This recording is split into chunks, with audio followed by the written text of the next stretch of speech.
वेळ, पैसा आणि श्रम वाचवणाऱ्या यंत्रणेला आपण आपल्या भाषेमध्ये जुगाड असं म्हणतो. सध्या अनेक तालुक्यामध्ये गोड ज्वारीची पेरणी सुरू आहे आणि गोड ज्वारीची पेरणी झाल्यानंतर लगेचच आपल्याला त्या शेतावरती ठिबक अंतरवून घ्यायचं आहे. ठिबक अंतरवणं हे खरं तर कष्टाचं आणि वेळ लागणारं काम आहे. परंतु यावरती पाणी फाउंडेशनच्या अंबाजोगाई तालुका टीमने एक भन्नाट असं जुगाड शोधून काढलंय.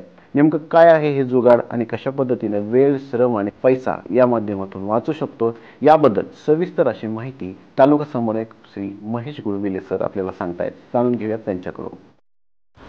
नमस्कार शेतकरी बांधवांनो, आपण पाहतोय की या ठिकाणी आपण गोड ज्वारीचा प्लॉट आता सध्या आपण पेरणी करत आहोत. परंतु पेरणी करत असताना सगळ्यात महत्त्वाची गोष्ट आपण पेरणीची पद्धत आपण शिकलोय.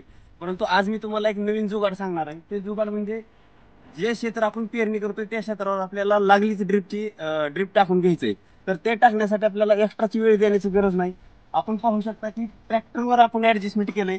2 ड्रिपचे बंडल, ज्यांना नवीन ड्रिप टाकायचे दुकानातून आणून, त्यांनी डायरेक्ट 2 बंडल असे काठीला बांधून वर बांधायचे आणि एक जणांना फक्त हे 2 नळ्या असं घेऊन थांबायचं आणि ट्रॅक्टर आपल्या आपल्या स्पीडनं चालत राहील.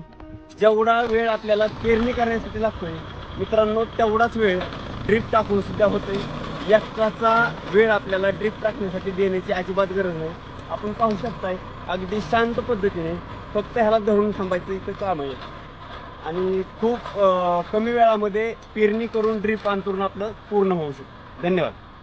तर शेतकरी बंधू आणि भगिनींनो, हे होतं भन्नाट असं जुगाड, जे की ज्याचा वापर आपण फक्त गोड ज्वारी पेरणीसाठी नाही तर कुठल्याही आपल्या पेरणीनंतर आपल्या शेतामध्ये जर आपल्याला ड्रीप वापरायचं असेल तर ड्रीप अंथरण्यासाठी या पद्धतीचे जुगाड आपण आपल्या शेतामध्ये वापरून वेळ, पैसा आणि श्रम वाचवू शकतो. आजच्या बातम्या तिथेच थांबत. अधिक माहितीसाठी पाहत राहा बातम्या आपल्या गटांच्या बातम्या फार्मर कपच्या.